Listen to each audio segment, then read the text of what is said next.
Баршаңызға ассалаумағалейкум, саламатсыздар ма? Бүгін бізде ютубта кезекті шығарылым бұл сабақта, яғни бұл эфирде біз не туралы айтатын боламыз? Бұл эфирде біздер Қазақстанда дәл қазір практически ешкім орнатпаған деп айтсақ та болады. Бұл затта, яғни бұл техниканы былайша айтқанда, бұл техника бізде кез келген инстаграмға автоответчик деген сияқты, мысалы, яғни өзі автоматын сол контекстке сай етіп чат GPT орнатып қоямыз. Яғни бұл дегеніміз не деген сөз? Бұл значит бізде біздің комментарий, яғни бізде инстаграмдағы комментарийларға, біздің инстаграмымызға қалдыратын адамдардың комментарийына кез келген комментарийға бізде чат GPT жауап беріп отыратын болады. яғни біздің атымыздан белгілі бір промпт арқылы.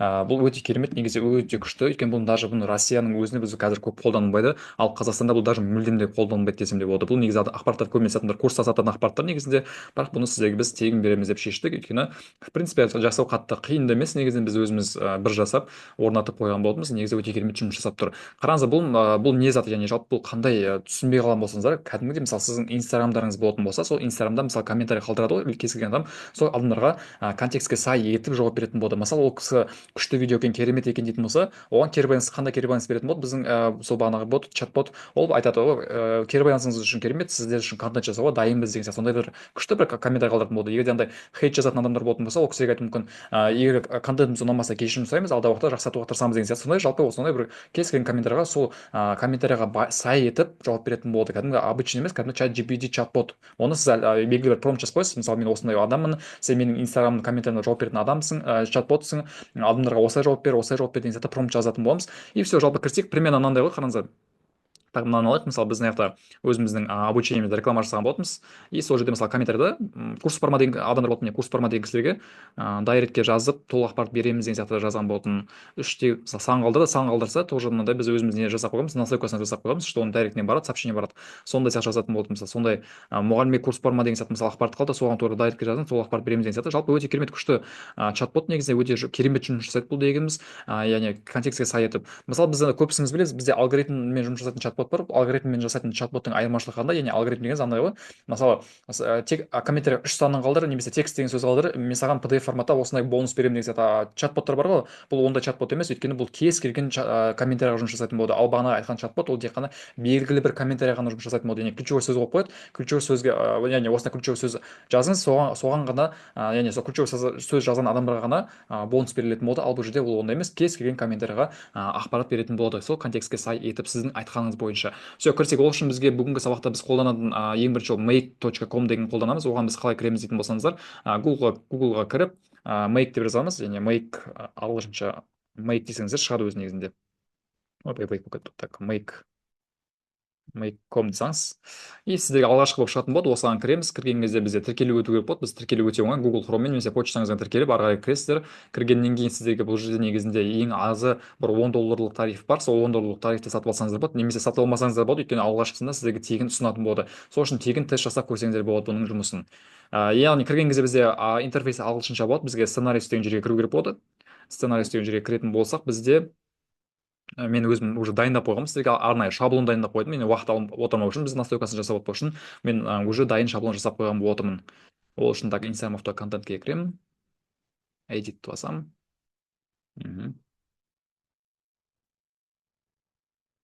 Все, бізде дайын шаблон бар. Так, осы сабақтан соңында мен де сіздерге осы шаблонды қалай алуға болатыны туралы толық ақпарат айтатын боламын. Сол үшін сабақты соңына дейін қараңыздар. Және сабақты бастамас бұрын біздің каналға тіркеліп кетуді ұмытпаңыздар. Астындағы подписаться батырмасын басыңыздар, колокольчикті қосып қойыңыздар. Бізді барынша қолдап, лайк басып, комментарий жазып отырыңыздар, және біздің басқа да әлеуметтік желілерімізге жазылуды ұмытпаңыздар. Ал олай болса біз жаймендеп ақпаратымды бастайын. Қараңыздар, біз осы шаблонды сіздерге тегін беретін боламын. Осы шаблонды қалай қолдану керек, сол бойынша толық ақпаратты осы видеоның соңында айтатын боламын. Ал біз бірінші қалай кірісетін боламыз.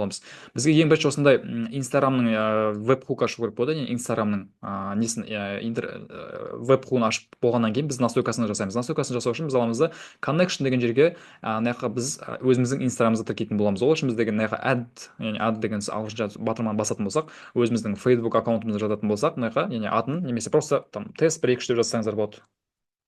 Немесе өзіңіздің инстаграм аккаунттарыңызды жазсаңыздар болады. Save деп басатын болсаңыздар, бізде автоматтың фейсбукқа лақтыратын болады, бірақ менде фейсбук тіркеліп қойған себепті мені лақтырып тұрған жоқ. Сол үшін негізі мына жерге өздеріңіздің фейсбуктарыңызды жазатын болсаңыздар, сіздерге автоматтың фейсбукқа мына жаққа лақтыратын болады, сейв деген басқаннан кейін. Потом мына жерде өзіңізді фейсбукқа тіркелген инстаграмыңызды уже шығаратын болады. Мына жақта менің мысалы инстаграм дұрыс, 222 асыржан қалмен деген инстаграм. Сол үшін мен осыны таңдайтын боламын. Одан кейін пейдж деп мына жақта таңдау болып яғни пейдж дегеніміз не, ол асыржан қалмен деген яғни өзіңіз мына фейсбук аккаунтыңызға тіркелген инстаграм аккаунтыңызды жазатын боласыз, қай аккаунт екенін. Мысалы менде асыржан қалмен деген дұрыс, осы аккаунт.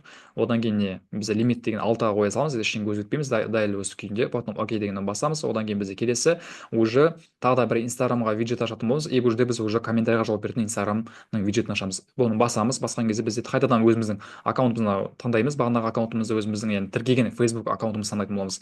менде ол осы аккаунт тіркеп қойған. Одан кейін біз медиа ID деген жерге осы медиа ID дегенді таңдап, басқа ештеңе өзгертпейміз. менде мынау бізде медиа ID деп тұрады, өзі дайын күйінде, шаблон дайын күйінде менде. Сол үшін медиа ID деген өзін қалпында қалдырамыз. 20 лимитті асырмаймыз. және бұл жерде не деген сөз, бір уақытта яғни бір қосқан кезде бұл қанша адамға жауап беру керек, яғни қанша комментарийға жауап беру керек, 20 комментарийға жауап беру керек болды. окейді басамыз. Одан кейін үшінші бізде уже generate reply, яғни чат GPT-ді қосатын боламыз. бұл жерде бізде не үшін чат GPT қосамыз, өйткені чат GPT бізде ол кәдімгідей жауап беру үшін, яғни комментарияларға жауап беру үшін адамдарға, чат-бот ретінде. Басы бұның главный настройкаларын көрсетіп жіберейін. Қайтадан бұл жерде қараңыздар, бізге ең басында мен уже қосып қойған болдым, бірақ бір көрсетіп жіберейін сізге қалай қосу керектігін. яғни бұл жерде біз connection, именно OpenAI мен connection жасау керек болдымыз. яғни OpenAI платформасы бізде ол осындай болады. қазір көрсетейін сіздерге. Так, мына жерге OpenAI платформа деп жазатын болсаңыздар, шығады сіздерде. OpenAI платформа деген тіркеліп алыңыздар. осындай OpenAI платформа API overview деп шығады. мен уже тіркеліп алғанмын, тоже бұған тіркелу өте оңай. кәдімгідей өздеріңіздің почталарыңызды жазып, бірден регистрация жасап кететін болса. мына жақта кнопкалар өте көп, бірақ олар қатты маңызды емес. сізге именно қажеттісі ол мына жерде так, бізге настройкасын басамыз. ол настройкасын бастағаннан кейін бізде API case деген бар, осыны аламыз. бізге именно API case бізге керек болды. Create new secret key деген аламыз и басамыз. и одан кейін бізде уже мына жаққа өзіміздің API ключіміздің атын жазамыз. мен просто 1 2 3 5 6 тест дей салайын. тест инста. и мына жаққа select project деген жерге default деген басамыз. create secret key деген басатын болсақ, бізде API ключ шығатын болады. API ключті копировать етіп алғаннан кейін біз не істейміз, қайтадан make-ке кіреміз, бағанағы біз жасап жатқан. и бұл жерге кіргеннен кейін біз мына жаққа add деген басатын болсақ, и мына жаққа біздің API ключімізді жазып, и мына жаққа өзіміздің қандай ат береміз, соған қойып қойсақ болады. мысалы 1 2 3 салсақ тоже болады. и одан кейін біз мына жаққа save деп басатын болсақ, бізде уже сақталып қалатын болады. бірақ мен баспаймын, өйткені менде уже өзім жасап қойғанмын, өзім аккаунтым бар. сол себепті мен оны баспаймын, и маған қажет емес. сіздерге егер жаңадан ашатын болсаңыздар, мына ат деген басып бағанағыдай жолды жасайтын боласыздар. яғни OpenAI-ға кіріп API ключ ашатын боласыздар. все, келесі. одан кейін біз create completion деген таңдаймыз жерде. одан кейін модель деген жерге чат GPT Turbo ең дұрысы бізде, өйткені ол ең соңғылары, ең күшті жұмыс жасайтындардың бірі. сол себепті біз чат GPT Turbo таңдағанымыз абзалырақ болады. немесе превьюді, немесе систем, немесе осы мен таңдасаңыздар болады. в принципе қатты разница жоқ. егер турбо болса болды бастысы. и мына жаққа месседж деген жерге біз роль деген жерге бірінші месседжді роль деген жерге developer system деген бастаймыз. потом текст контент деген дәл осылай жазып қойсаңыздар болады ағылшынша. яғни бұл жерде не мағына, бұл мысалы кәдімгі чат GPT-ге промпт яғни задача, тапсырма береміз. бұл жерде біздің инстаграмымызда жұмыс жасайтын, яғни комментарийда жұмыс жасайтын чат GPT-ге промпт береміз. қандай промпт? сен менің инстаграмда отыратын модераторсың, яғни комментарий жауап беретін инстаграмдағы ассистентсің деп промпт жазып қойсақ болды ағылшынша. дәл осыны көшіріп өздеріңізге қойып қойсаңыздар болады тоже. потом месседж 2 деген ашамыз. одан кейін бізде роль деген жерге user деген таңдаймыз, и бізде уже ұзыннан ұзақ промпт жазатын боламыз. промпт дегеніміз не? ол промпт дегеніміз кәдімгі бізде алдыңғы сабақтарда айтылғанбыз, есте соны бір қарап көрсеңіздер болады. бұл промпт дегеніміз жасанды интеллектке берілетін біздің тарапымыздан тапсырма. именно осы жердегі тапсырмам қандай? ол мен былай толыққанды ақпарат жазған болдым. сен Асылжан қалмен жасанды интеллект клондарының бірісің, және комментарийлерге жауап бересің. жауаптар нақты, қысқа болсын, әдепті бол. адамдарға сұрақтармен көмектесіп олардың өмірлерін жақсартуға тырыс. егер адамда 1 2 3 4 5 немесе сабақ нейро жасанды интеллект немесе басқа контекстте сөздер жоқ жазатын болса, бұл басқа бот сол сөзге байланысты құжат ақпаратты жіберетінін білдіреді. ал егер олар фигня сияқты немесе онша емес десе, жалпы жаман ақпаратты жазатын болса, онда негатив жазатын болса, оларға онда өңде және жай ғана пікірің үшін рахмет деген сияқты ақпараттар қалдыр деген сияқты. жалпы былайша айтқанда қарапайым промпт жазып қойған болдым. және осы біздің промптты алып көрсеңіздер болады, өздеріңізге көшірсеңіздер болады, немесе просто осыны көшіріп алып өздеріңізге өзгертіп алсаңыздар тоже болады. и все, в принципе, қатты қиын емес. міне просто сен инстаграмда отыратын комментарийға жауап беретін осындай адамның несі, осындай компанияның комментарийіне жауап беріп отыратын инстаграмдағы чат-ботсың деген сияқты сондай қалдырып қойсақ болады. бұл жерде маңыздысы, мысалы сіз услуга сататын болсаңыз, сіз мына жаққа жазып қойсаңыздар болады. адамдар менің услугам сұрайтын болса, немесе толық услуга туралы, қызмет туралы бағасын сұрайтын болса, ақпарат сұрайтын болса, просто оларға дайректке қарай жазыңыз деп айтсаңыздар, айт десеңіз болды, в принципе. немесе курс сататын болса, немесе консультация, жалпы не сататын болса, сол не сататын заттың бәрін осы жерге жазып қойасыз. одан кейін соңында айтып қоясыз адамға комментарийіне жауап береміз деп деген ақпарат қалдыр дейтін болсаңыздар, в принципе болды, уже басқа ештеңе керек емес. мына жақта бізде ең маңызды токен деген жерге 200 деген асырмай қойсақ болады. өйткені токен дегеніміз бұл кәдімгідей былайша айтқанда оның күші, яғни оның былайша айтқанда жауап беру символдарының несі ғой, лимиті былайша айтқанда. Яғни көп символ қажет емес. Бұған мысалы 1000 деп қойсақ, уже үлкен тексттермен жауап беруі мүмкін. Сол үшін біз 200 деп қоямыз. өйткені бұл қатты ұзақ жауап бермеу керек. өйткені комментарийді ол ұзақ адам оқып отырып еді, барынша қысқа болған абзалдарға. Все, окей деп басамыз. Жасап болғаннан кейін, одан кейін reply on Instagram дегенде басамыз. Бұл жерде не үшін керек? Бұл бізге уже инстаграмға бірінші комментарий, бірінші инстаграмда тіркейміз бірінші бұл жерде, потом екіншіде инстаграм комментарий бізге түсетін болса, ол чат GPT-ге жіберетін болады осы жерде. Яғни чат GPT оны өңдейді, өңдегеннен кейін бізге керек қайтадан бізге комментарийді уже жауап ретінде reply on Instagram, яғни осы жерде уже жауап ретінде инстаграмға қайтадан сол кісіге жазған адамға жауап берілетін болады. И бұл жерде біз қайтадан сол өзіміздің инстаграмымызды белгілейміз. Одан кейін коммент ID деген дәл осы күйінде қалдырамыз, ештеңе өзгертпейміз. И мына жаққа месседж тоже ештеңе қалдырмаймыз, дәл осы күйінде қалдырамыз. Все, окей деген басамыз, потом соңында осында ignore деген не қалдыратын боламыз. Енді ары қарай жалғасы жоқ, осы жерден жұмыс тоқтайды деген сияқты белгі қалдырамыз. Все, в принципе ешқандай қиындығы жоқ. Дәл осындай мен дайын шаблонды осы сабақтың соңында қалай алу керектігі туралы толық ақпаратпен бөлісетін боламын. Ал біз уже давайте жұмысын көрейік. Біз жұмысын көру үшін просто мына жақта run once деген басып қойсақ болады. Все, бізде уже дәл қазір біздің онлайн режимде біздің комментарийға, яғни инстаграмда түсіп жатқан комментарийға уже жауап беріліп жатыр негізінде. И біз бұны еще every 2 minutes деген қойып қойсақ та болады. Если что, не үшін бұл, яғни каждый 2 минут сайын жауап беріп отыру үшін. Яғни мысалы каждый 2 минут сайын обновить етіп отырады бұл жерде біздің осы орнатқан жасанды интеллектіміз.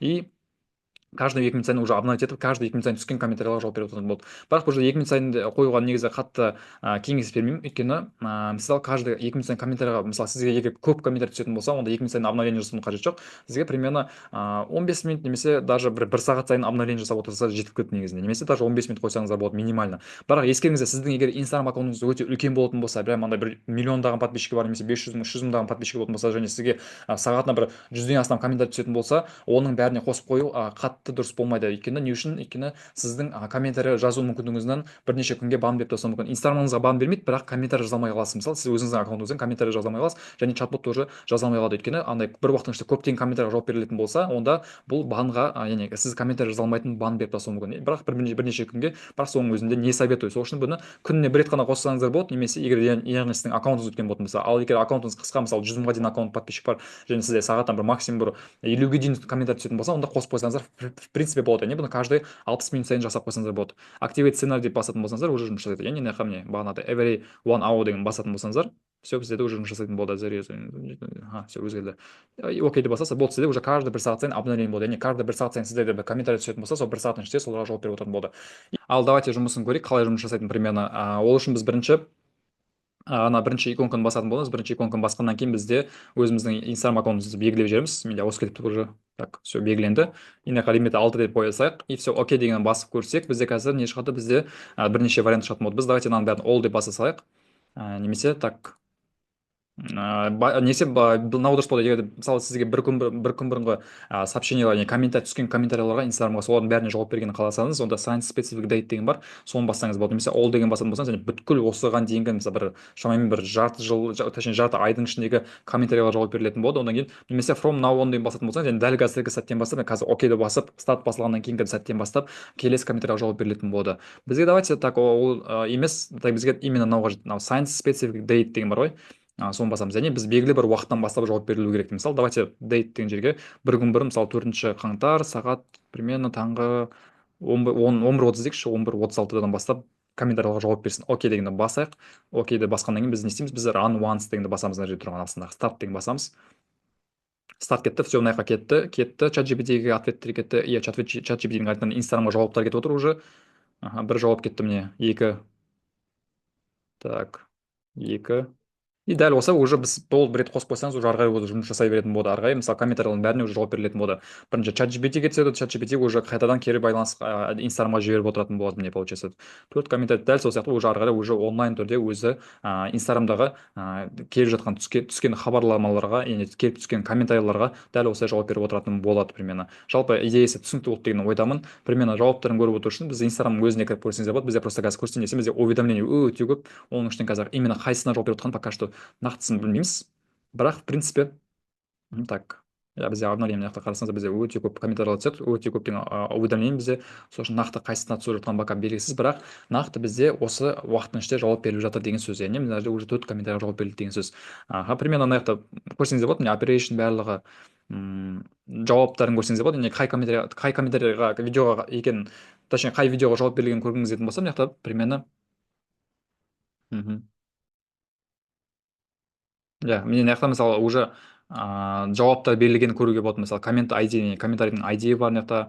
Одан кейін чат GPT жазған бар, мысалы сенің баптауыңда аздап қате болып тұр, сұрақтарыңды нақтырақ қойсаң дәлірек жауап беруге тырысамын. Мен біреу сұрақ қойған екен, бірақ түсініксіз сұрақ қойған, соған жауап берген. Мысалы екінші операция қандай болған, түсінікті, егер сұрақтар болса дайынмын жауап беруге дейді. Мысалы бір адамдар просто керемет деп жазуы мүмкін, соған просто сұрақтарыңыз болса, если что қойыңыз, мен жауап беруге дайынмын деп жазған екен. Одан кейін тағы да не бар мына жақта, мысалы сіздің жазғаныңызды түсіндім, егер конкретті сұрақтарыңыз болса немесе курсым туралы көбірек білгіңіз келсе, дайректке жазыңыз, толық ақпаратты беремін, пікіріңізге үлкен рахмет, контентті жақсарта беремін, әрдайым көмектесуге дайынмын. Енді негізі адам уже кішкене бір күшті комментарий қалдырған сияқты, скорее всего соған қарағанда мысалы сіздің жағдайыңызды түсіндім.